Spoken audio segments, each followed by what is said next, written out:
오늘도 주의 이름으로 우리 성도들을 환영하고 말씀 가운데 은혜 충만을 받고 또 하나님이 함께 하신다라고 하는 큰 믿음을 가지고 담대하게 또 각자의 처소로 돌아가는 귀한 시간 되기를 간절히 소망합니다. 아멘. 큰 기쁨은 작은 걱정을 어떻게 하겠다는 거예요. 제목의 말씀이 그런데 큰 기쁨이 있으면요 작은 걱정들은 아무 걱정 없다는 거예요. 예를 들어서 여러분들 감기 몸살로 좀 아파요. 또 요즘에 또 감기 몸살 특히 폐가 안 좋은 것은 좀 의심해보고 요즘 시절 같은 경우는 감기까지도 걸리지 않기를 간절히 여러분들 바라겠습니다만은 감기 몸살을 앓는 사람이 있는데 그 집안에 또 어떤 사람이 시한부 인생을 사는데 그러면 치료를 받는데 완치됐답니다. 의사의 말이 완치됐대요. 여러분들 그런 집안이 있다고 한다면 감기 몸살만 가지고 계속 이거 어떡하지 큰일 났네 이러다가 죽는 건 아니가 이거 걱정하겠습니까 여러분들? 걱정 안 해요. 금방 감기 몸살 떨쳐내고 이겨낼걸요? 아무것도 아니라고 콧물 찔찔 짜면서도 괜찮다고 생각할 거요. 밤새 끙끙 앓으면서도 아마 몸은 아파서 조금 끙끙거릴지 모르지만 마음은 막 뛸 듯이 기쁠거려. 가령 그것이 내 아들이고 내 딸이라고 생각해 보세요.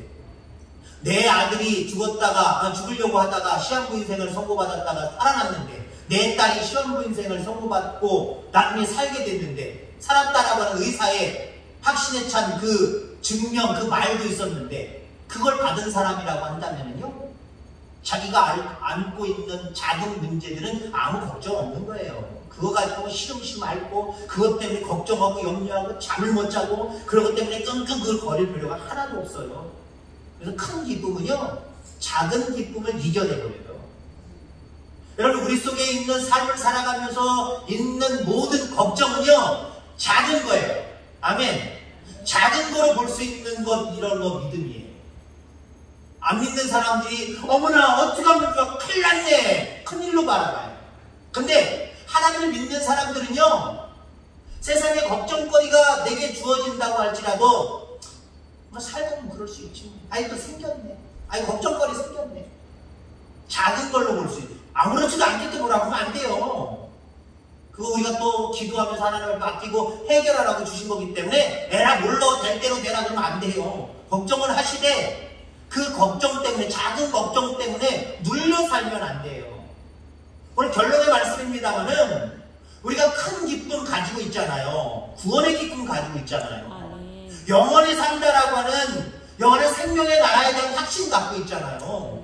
이거는 세상에서 여러분들 어떤 것들 어떤 소식을 들을 때 여러분 기뻐하겠습니까? 세상에서 이것보다 더 큰 소식은 없을 거요. 여러분 구원의 큰 소식입니다. 복음은요. 내가 예수님의 이름으로 구원받았다는 거예요.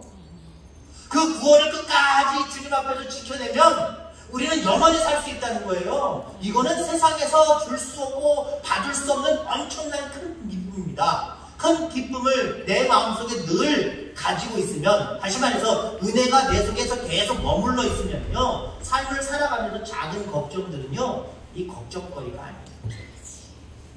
자 오늘 본문에 보니까 우여곡절 끝에 계속해서 지금 창세기에 대한 이야기를 하고 있고 다음 주까지 창세기에 대해서 특히 요셉에 대해서 말씀을 정리하려고 합니다만은 앞에 부분들 다 얘기 안 하려고 합니다. 드디어 곡식을 사러 갔던 몇 번이나 왔다 갔다 했던 형제들이 기쁜 소식을 가지고 아버지가 기다리고 있는 야곱이 기다리고 있는 그 집으로 옵니다. 돌아와서 뭐라고 얘기를 합니까? 아직 요셉이 살아있다는 거예요. 그리고 그 요셉이 애굽의 총리가 되어 있다는 거예요. 형들이 이미 알았죠? 그 기쁜 소식을 아버지에게 알리는 거예요. 아버지는요 지금 거의 한 7, 8, 9년 거의 40년 동안 11번째 아들 자기가 가장 사랑하는 11번째 아들이 죽은 줄만 알고 있어요. 근데 그 아들이 지금 몇 년이에요? 거의 17살 때 헤어졌으니까요. 17살 때 죽었다고 생각하고 지금 30살이 넘었고 37살 이상이 넘었습니다. 37살 전쯤 됐겠네요. 전쯤. 자, 그러면 거의 20여 년입니다. 10몇 년에서 거의 20여 년. 근데 그 아들이 살아있다는 거예요. 근데 여러분, 여기 중요한 게 있어요. 야곱이 못 믿어요. 야! 무슨 소리 하는 거야? 너희들이 분명히 너희들 안구를 물들려 17살 때 내가 요셉을 보냈는데 너희들이 돌아오는 길에 맹수한테 갈기갈기 다 찢겨서 옷밖에 남지 않은 피 묻은 옷을 나에게 가져왔잖아. 찢기 옷을 갖고 왔잖아. 그때 내가 죽은 줄 알고 있는데 무슨 소리 하냐? 한마디로 이렇게 되물었겠지요. 그랬더니 이 아들들이 정말이에요, 아버지. 야곱이 살아있고 야곱이 애굽의 총리가 되어 있어요. 아버지, 정 못 믿겠다면 바깥으로 나와보세요. 아버지의 11번째 아들 요셉이 애굽의 총리가 보낸, 아버지를 모시고 오라고 보낸 저 수레를 보세요. 보통 수레가 아닙니다. 동네에서 옛날에 쌀 지어 나르고 여러 가지 농기구 지어 나르던, 지푸라기 지어 나르던 그런 수레가 아니에요.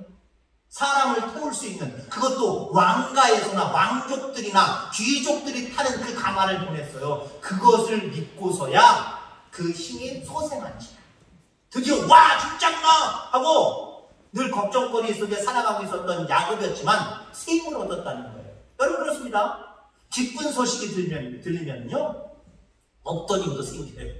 근데 있던 힘도 걱정거리가 자꾸 들리면요 다리에 힘이 풀면서 아무 생각 안 들고요. 왜 이렇게 인생이 힘든지, 포기하고만 싶고 내 인생이 왜 그런지 아마 이런 생각만 할걸요.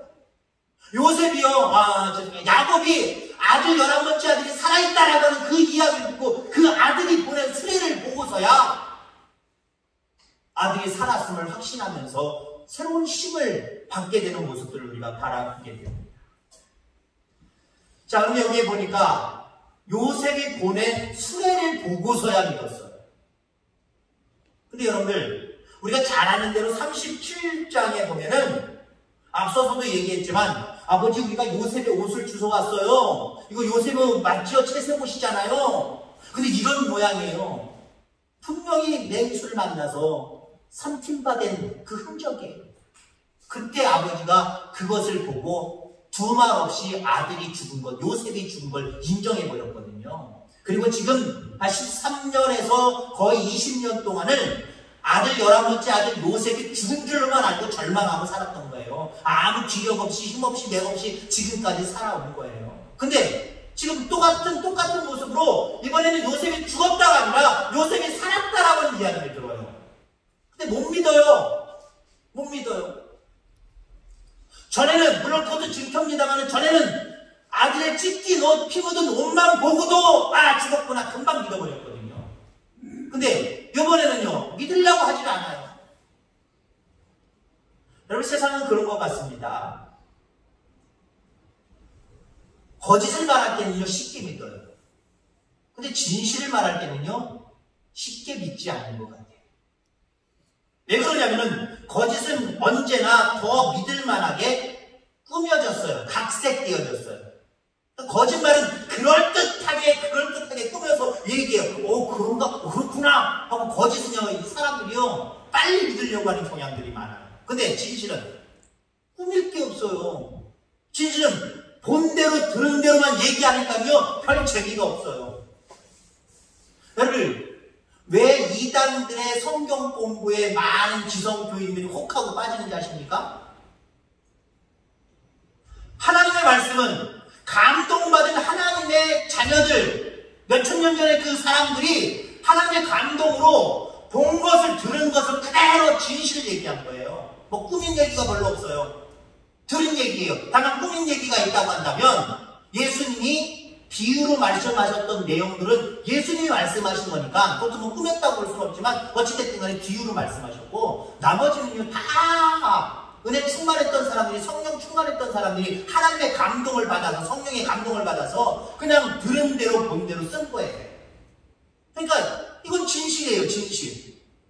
진실은 이상하게 재미가 없어요. 근데요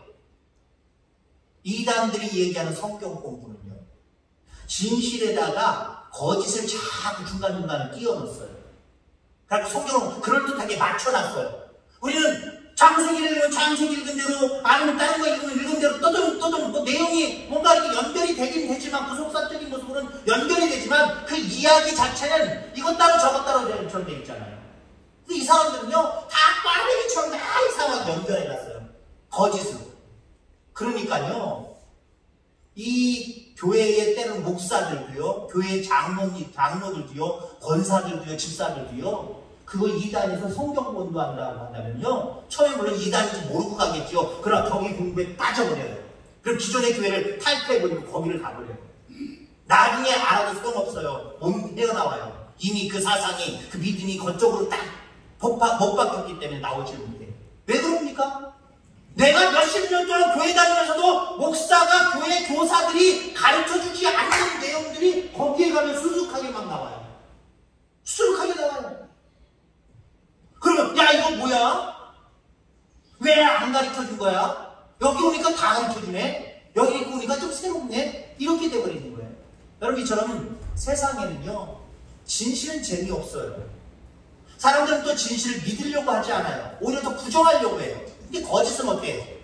부정할 게 별로 없어요. 그냥 그대로 받아들이는 경향들이 많아요. 우리 개인적으로도 마찬가지예요. 진실은 믿으려고 하지 않아요. 예를 들어서 좀 심하게 얘기하겠습니다. 저희 아버지 돌아가셨거든요. 당신 아버지가 돌아가셨대.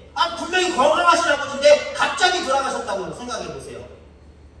연세가 드셔서 돌아가셨다고 하면 그래? 하고 놀라면서 가서 슬픔을 가지고 가겠죠. 그러나 아직 팔팔하게 살아계실 만한 연세인데 예를 들어 돌아가셨다 라고 생각하면요, 그럴 리가 없어. 그럴 리가 없어. 장례식장 가면서도 가는 순간 영안실에 있는 그분의 얼굴을 보기 전까지는요, 믿을 수가 없는 거예요. 일부러 안 믿으려고 자꾸 반항해요. 아니지, 아닐 거야. 자꾸 안 믿으려고 해요. 근데 반면에 거짓된 부분들은요, 그렇게 이렇게 큰 반항 없이 스스로 그냥 믿으려고 해요. 거짓이지만 믿으려고 해요. 자, 약이 왔어요. 날이면 날마다 오는 약이 아니에요. 여러분, 약 팔잖아요. 그거 예를 들어서 30만원에 한약 같은 재료 판다. 원가 3만원도 안 되고 몇만원도 안 되고 몇천원도 안 돼요. 사람들이 가족의 세계, 젊은 자녀들이 엄마 아버지 절대 그런 데 다니지 말고 그거 사지 마. 여러분들 어때요? 거기 가서 그 말 들으면 아니야, 맞을 거야. 이거 먹으면 새 힘이 돋아날 거야. 이거 먹으면 잃었던 기력도 살아날 거야. 자꾸 여러분들 거짓을 자꾸 믿어보려고 노력하잖아요. 여러분. 세상은 그런 것 같아요. 그래서 악한 영은요, 우리를 자꾸 유혹합니다. 거짓으로 유혹합니다. 여러분들, 우리는 사실 앞에 설 수 있는 자들 되기를 주의 이름으로 축원합니다. 그 사실이 물론 내게 좋은 것이라고 하면 빨리 그 사실 앞에 서는 것도 중요하겠고 쉽게 설 수 있겠죠. 그런데 여러분들, 아닌 게 있잖아요. 예를 들어 나를 지적하는 부분들 있잖아요. 지적하는 부분에서 여러분들, 우리는 사실 인간은요, 자기를 지적하면 좋아할 사람 한 사람도 없어요. 아니야, 필요 없어. 그런 말 듣기 쉽지 않아. 하고 그런 얘기하는 사람을 외면해버려요. 그 사람이 여러분들을 사랑하는 사람이에요. 여러분, 진실 앞에 오히려 겸허하게 서려고 하는 노력들을 기울일 수 있는 저와 여러분들 다 되기를 주의 이름으로 축원합니다. 사실 여러분들, 자존심 상하게 들리는 말, 그 이야기를 들으면 눈물 나거나 아픈 이야기들, 이게 더 오히려 진실일 때가 많아요. 그럼 내가 가진 자원이 이 정도밖에 안 되는구나 바라볼 수 있는 계기가 되길 바랍니다. 나에게 아픈 말을 하고 나에게 그냥 충격적인 말을 하면 그저 안 믿으려고만 하지 말고, 아, 내가 부족해서 그렇구나, 더 연단 받으라고 하시는구나 라고 하는 겸허한 모습으로 진실 앞에, 현실 앞에 설 수 있는 저와 여러분들 되기를 주의 이름으로 축원합니다. 지금 야곱이 당면하고 있는 문제가 무엇입니까?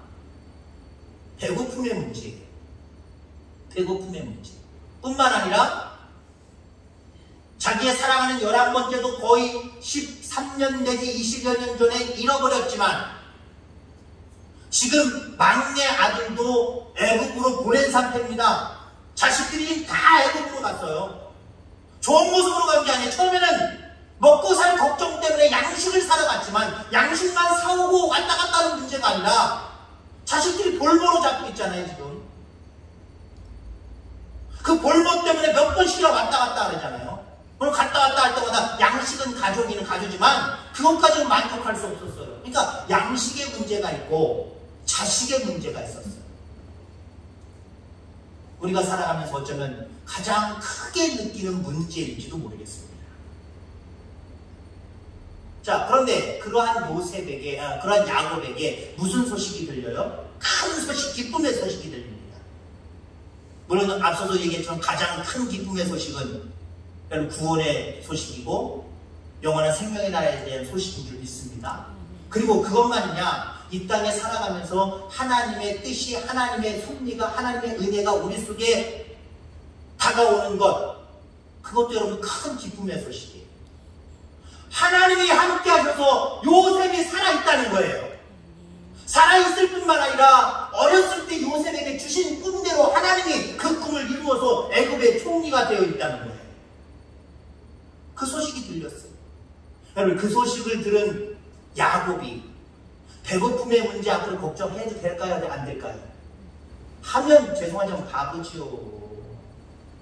그 먹을 양식이 풍성한 애굽의 총리가 그 모든 일을 있게 한 진두지휘했던 사람이 자기 아들이래요. 그 아들이 나를, 가족들을 다 초대해서 내가 타고 마땅히 정말 귀하게 타고 갈 수레까지 보냈대. 그걸 지금 눈으로 보고 있습니다. 그 소식을, 그 광경을 본 야곱은요, 이제 배고픔의 문제 걱정할 필요가 없는 거예요. 그 다음에 또 무슨 문제를 가지고 있었다고요? 자식들의 안위에 대한 문제. 모든 자식들의 안위에 대한 문제입니다. 곡식이 없어서 먹을 것이 없어서 애굽에 보냈더니 애굽의 총리가, 자기 아들인지는 아직 몰랐을 때 애굽의 총리가 자꾸 모함을 해서 정탐꾼으로 몰고 도둑놈으로 몰고, 그래서 자꾸 누군가 하나를 볼모로 잡고 왔다 갔다 하게 불안하게 만든단 말이에요.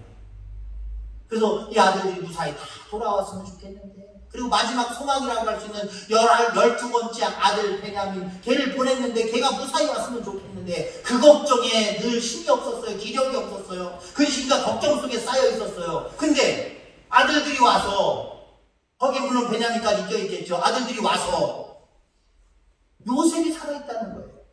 그 요셉이 우리를 초대했고 아버지를 초대했다는 거예요. 마차까지 보냈다는 거예요. 자식들에 대한 안위의 문제, 좀 전에 얘기했던 그 안위의 문제 신경 써도 될까요? 안 될까요? 사카리 그냥 눈 녹듯이 싹 녹아버리는 거예요. 그 귀한 소식이 야곱의 걱정과 근심을 다 눌러버리더라는 거죠.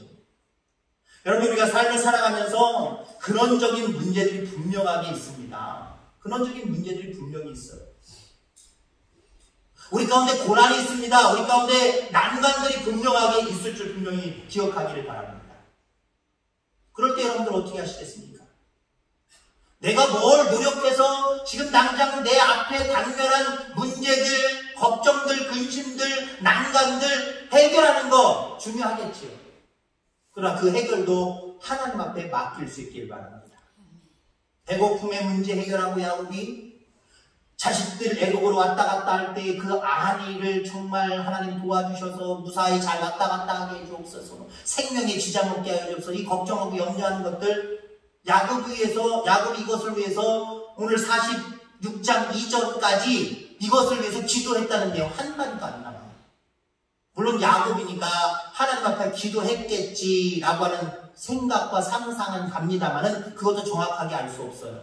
왜냐하면 요셉이 보낸 수레를 보고서야 기운이 돋았다 그랬잖아요. 다시 기운에 힘을 얻었다 그랬잖아요. 그럼 그 전까지는 어땠다는 얘기예요? 힘 없었다는 거예요. 맥이 없었다는 거예요. 아무 소망이 없었다는 거예요. 아이고, 죽지 못해 살지. 있을 거 있어야 먹고 사는데 그나마 없으니까, 아이고, 돈이 조금 있으니까 그래도 갔다가 사오라고 해야지. 그냥 살아야지. 무슨 내가 소망이 있어? 하나님 앞에 그 걱정거리를 맡기고 그 걱정을 떨쳐내는 그 모습 속에 그 삶을 살아가야 되는데 완벽하게 그렇게 하지 못했다는 거예요. 완벽하게 그 모든 문제를 해결하지 못하고 아무것도 하지 못하는 상태로 있었다는 거예요. 그럼 결국 그 문제를 해결하시는 분이 누구예요? 하나님이신 줄 믿습니다. 그 문제를 하나님이 해결해 주셨어요. 물론 야곱도 알 수는 없지만 하나님 앞에 기력이 쇠해지면서도 소망이 없으면서도 그래도 작은 소망의 끈을 하나님 앞에 두고 하나님 앞에 기도했겠지요. 그러나 하나님이 요셉에게 약속하신 꿈이 있고 비전이 있고 또 요셉이 그 가정을 통해서 정말 그가 형제들을 사랑하고 아버지를 그리워하는 그 마음과 하나님 앞에 맡기고 기도했던 그 부분들도 하나님을 깊이 사셨겠죠. 어찌됐든 간에 중요한 것은 그 삶의 걱정거리들을 하나님이 큰 기쁨을 통해서 잊어버리게 하시더라. 아니면 잊어버린 게 문제가 아니에요. 잊어버리는 것뿐만 아니라 해결된 거잖아요. 그죠? 오늘 야곱이 요셉이 살아있고 자기를 초청한다고 수혜를 보낸 것을 보고 드디어 기운이 돋았다고 이야기했는데, 다시 말해서 다시는 걱정거리가 없고 염려거리가 없었다는 거예요. 적어도 먹고 사는 염려와 걱정이 없어졌고 자식들의 안위에 대한 걱정이 없어졌다는 거예요. 그냥 없어졌어요? 앞으로 나 이런 걱정하지 말아야지 자기가 혼자 고백해서 그냥 잊어버린 거예요? 아니요. 하나님이 해결하신 거예요. 해결하신 거예요. 앞으로는 먹고 사는 문제 걱정하지 않도록 해결해 주셨기 때문에 이미 해결점을 본 거예요. 확신을 얻은 거예요. 야, 이는 먹고 사는 문제 걱정 없겠다. 이미 이런 생각이 도달한 거예요. 완전히 문제가 해결된 겁니다. 자식들의 안위의 문제? 아니, 지금 11 자식들의 안위의 문제, 이것도 해결됐을 뿐만 아니라 죽었다고 생각하는 요셉까지 살아있대요. 이거는 단순히 걱정하는 차원을 넘어서서 완벽한 그 인간의 계획으로 생각으로 꾸며낼 수 없는 완벽한 하나님의 축복이 그에게 실현된 겁니다. 그러니 어때요? 그 전에 했었던 모든 걱정들은 그냥 늘려져 버리는 거예요. 능력도 사라져 버리는 거예요. 자, 결국 야곱이 어떻게 합니까? 46장 1절에 보니까 이스라엘의 모든 소유를 이끌고 떠나 부엘세바에 이르러 그의 아버지 이삭의 하나님께 희생제사를 드리니, 하나님 앞에 예배 드렸대요. 요셉이 보낸 수레를 타고 가족들을 다 이끌고 모든 것들을 다 이끌고 애굽으로 내려가면서 하나님께 예배를 드렸대요. 여러분들, 하나님 우리에게 삶의 많은 작고 큰 걱정거리들, 근심거리들, 염려거리들 하나님 내주실까요? 여러분들을 하나님의 예배자로 세우시기 위한 연단임을 기억하시기 바랍니다. 아멘. 하나님이여, 이 땅에서 얼마나 잘 사느냐, 행복하게 사느냐, 얼마나 가지고 살아가느냐, 누리고 살아가느냐, 이것과 관계없어요. 여기는 우리 그리스도인들이 너무 이것에 마음을 빼앗기지 않게 되기를 주의 이름으로 소망합니다. 하나님은 우리에게 많은 근심, 걱정, 염려, 난관, 어려운 시험들, 이걸 우리에게 왜 허락하냐면 이걸 통해서 큰 기쁨을 발견하라는 거예요. 그리고 그 큰 기쁨을 주시는 하나님 앞에 어떤 상황 속에서도 늘 예배하는 자가 되는 거예요. 큰 기쁨만 주셔서 문제가 해결됐을 때만 지금 야곱이 예배드리는 것 같죠? 그렇게 비춰지죠? 근데 하나님의 의도는 그게 아니에요. 너 여전까지 왜 작은 걱정과 근심을 가지고 쉼없이 맥없이 살아왔어? 야, 내가 꿈을 준 너 아들 11번째 아들을 내가 죽이게 하겠느냐?